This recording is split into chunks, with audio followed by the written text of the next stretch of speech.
used to not give a fuck about discretion. What the fuck, man? So last week we briefly touched on a topic that, you know, we said we weren't going to really give a lot of time to, and that was the Marilyn Manson abuse allegations. Yeah. One of the things that came up in it was Buddyhead.com, which he had a long-standing feud with, and you and I, you know, as younger men, were pretty regular readers of that site. In fact, it was like one of the first, really one of the first like snarky music sites but it was so genuine, and it came from like, some of the stuff is really cutting and, you know, vitriolic, but it never felt like put on, and it never felt false. Like, it always felt like it was coming from like somebody who really felt that way. And I really connected to it. Like, I thought that site was, it was just the right thing at the right time. You know, like I said, it was early. There were not a lot of music sites out. So to have, you know, these young guys put together this kind of irreverent, trash talking, music review / gossip site where they're airing out people's dirty laundry and fucking with big names like, you know, Fred Durst and Courtney Love and people like that kind of deserve to get fucked with a little bit. It just really struck a chord with me. Well, you know, that's interesting too, because I remember that, you know, at the time, it's so strange to think of it now because, you know, the internet is such this amazing thing in the sense that, you know, you can, like, if you have a niche that you love, like, there are a million other people you can connect with about it, and like 10 different sites that will, you know, talk to you about this thing or whatever, and lead you to better, you know, longboarding or something like that, you know? But at the time it was just a wallpapered advertisement for corporations. So if it was really hard to find anything of genuine value, crappy GeoCity sites and it was people who, it was either bad wallpapered, you know, corporate content, or, you know, people who had the means. And I apologize to all of you in advance, but, you know, all these geeks that really knew how to use the interweb, you know.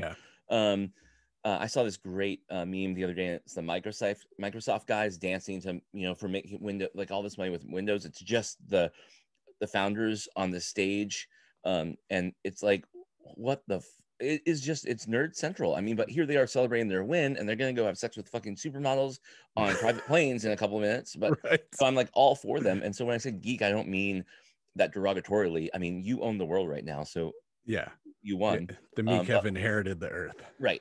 But so that's who it was, and their things they were talking about were like, you know, just so it was really cool to come upon something that felt the way we did, that was after the kind of music we were after, and frankly introduced us to a lot of things that we still love. So it did. It really felt tailor-made to us, you know. So the guy that founded the site, Travis Keller, he relaunched briefly, I think in 2011 or 12, somewhere in there. Anyway, the LA Weekly ran a piece at the time. And like I said, they were well known for fucking with celebrities. And one of their favorite targets was always Manson, because Manson was around and they were friends with Geordie White. And Geordie was, you know, I forget his Manson name, Twiggy Ramirez. Yeah, he was the bass player for So there was some intersection there, right, with these guys, and they had never met him. And this is an excerpt from the story that ran in LA Weekly. And it's basically Keller talking about the first time he ever met Manson. So he's at home, phone rings, somebody says, "Can you get us some Coke?" And Keller was apparently sober at the time. He's like, "No." But Geordie White and Marilyn Manson were like, "Come on, come over, come hang out." So they go over to the Montrose in West Hollywood, which is like, you know, famous party hotel or whatever. Manson answers the door, nearly unrecognizable. The shock rocker stood in the doorway wearing a Von Dutch trucker cap, sideways, in a white shirt covered in stains, pulled over his beer belly. I love that. So Keller busted into laughing, retelling the story. It was like, "You're Marilyn Manson?" I remember thinking he was going to come out with some kind of cape on. I'd never met him before and thought he'd be hanging out in a coffin. He's nothing like that. Inside the suite, Keller recalls cocaine spilling off the kitchen counter while a super paranoid Manson ran around in circles repeating, "Travis, don't try to fuck my girlfriend. Travis, don't try to fuck my girlfriend."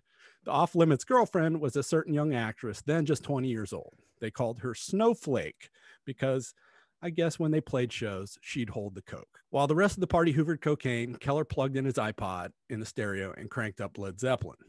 Manson told Keller he'd flown to the UK for one Led Zeppelin reunion gig that November, but got bored after the band played Stairway to Heaven because it was the only song he knew. At that moment, Manson may as well have painted a big red target on his Von Dutch trucker cap. Keller exploded. "Poser? You're in a rock band and you don't know Led Zeppelin?" He laughs. "Even my mom knows more Led Zeppelin songs than Manson. I didn't let it die all night. I would turn on Black Dog like, ever heard of this song before, dork?" The guy is a fucking retard. He should be working at a 7-Eleven in Florida. Well, he probably would have. That's probably the alternative path. So, and around this time, Manson starts responding. Like, this is, again, I think 2011, 2012. So Manson's response was, "I can, but do not need to defend myself and the absurd accusations that the average press has clung to. If we need a nude photo for me to prove that I am different than the soon to be murdered in their homes press," I don't know what that means, "has decided to fabricate, that is easy.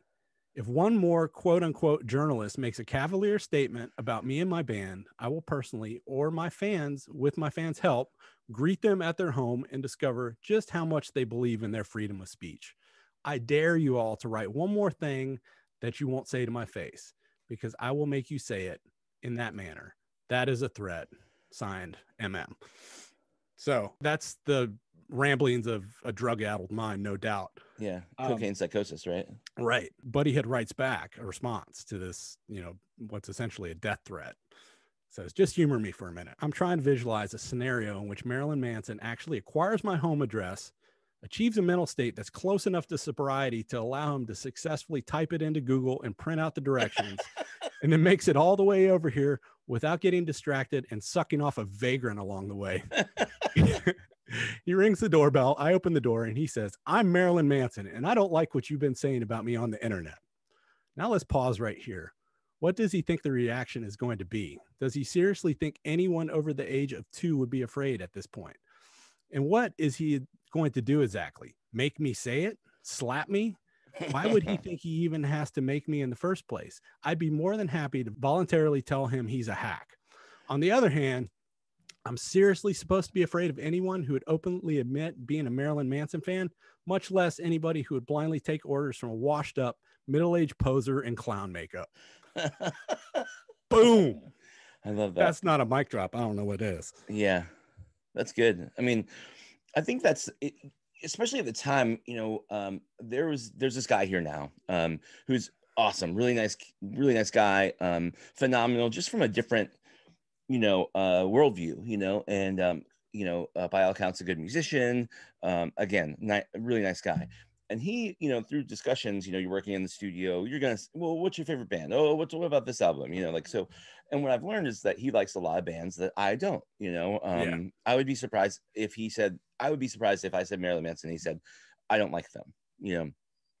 Because it gets confusing because that's also the moniker of the band, and was for a while that it was just like, Yes. And so, because we were at like a social gathering, just a couple people. It wasn't, you don't have to call the cops on me. And he mentioned, as a kid, really liking Limp Bizkit, and I was like, oh, well, I don't, I didn't have to skewer him, like it, Right. it wasn't necessary, it's like I don't, and he was like, really, like, and he's maybe just like 3 years younger than me, and I said, well, Yeah. and at the time I was like, well, I just like remember being maybe a little too old to to kind of get into them, because I guess we could see through their kind of like their facade. It was like really shallow, in my opinion. Right. And so, I just didn't ever get into them. I was just like, nah, not for me. And I think, there was like this layer of that And there were bands that maybe people tend to lump into that stuff that I did like. You know, Perfect Circle would be one of them. I really like them, and I think they kind of make it into that mold of some of those bands too. Yeah, Deftones. Deftones, yeah, Right. and they managed to avoid it too and evade the pitfalls of coming out the other side of that. But you know, with all that said, I mean, I don't know. There's just I didn't like them, and things like Buddyhead really allowed me to recognize and realize why. You know. Yeah, it articulated in a way that you're like, oh yeah, that's exactly right. Like that's why I read that little snippet, because it really sums up like what I think about Marilyn Manson. You know, obviously I'm influenced by that, but like, so when that story broke, I was just like, ugh, of course he did. Yeah. Yeah. Well, I bet even his fans aren't surprised. Yeah. Another quick one, since you brought up Limp Bizkit. Yeah. One of the other things that one of their other stunts that they were kind of famous for was Travis Kelce broke into Fred Durst's office at Interscope Records and stole 3 red fitted baseball caps. Whoa. And sold them on eBay and donated the money to a rape charity or rape survivors charity. Wow, that's insane. That's awesome. Yeah, it's really cool.